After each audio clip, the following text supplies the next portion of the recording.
Cześć, witajcie. Dzisiaj przyszła paczka z Polski.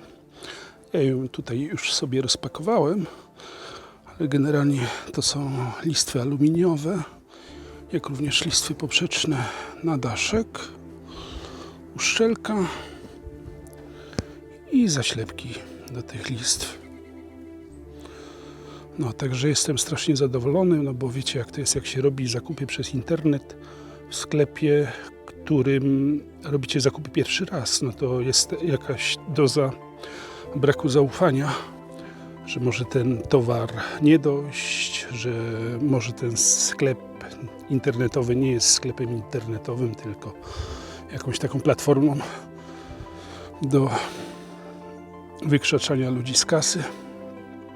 No także bardzo się cieszę z tego powodu. Teraz coś tam będziemy działać. Tu na krawędziach natomiast przyciąłem takie listwy na pilarce i potem je doheblowałem. Także płyta poliwęglanowa na dachu będzie się opierać właśnie tu na wyciętym fragmencie, jak również potem na wyciętym pod kątem 17,5 stopnia łacie.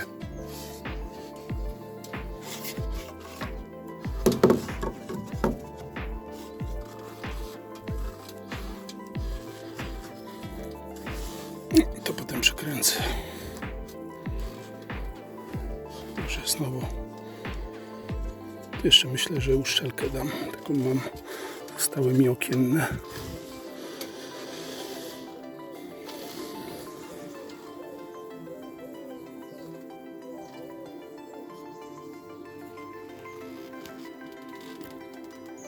No tak jak widać, wycięte, powycinane właśnie na 10 lub 16 mm, zależy w którym miejscu. Na 10 mm, żeby trzymać się tam dolnej części. Potem no i montujemy już tutaj łaty blokujące płytę, żeby się nie spadło. No tu jak widzicie teraz jest słońce i to właśnie to co mówiłem, że z drzewkiem, że po południu to po prostu będzie zacieniać szklarnię i potem ewentualnie w zależności jak porobię testy temperatur, to albo się drzewko trochę przytnie, albo się zostawi tak jak jest. Wszystko będzie zależeć.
Jak się spodobało lub pomogłem, zostaw łapkę, suba. Pozdrawiam.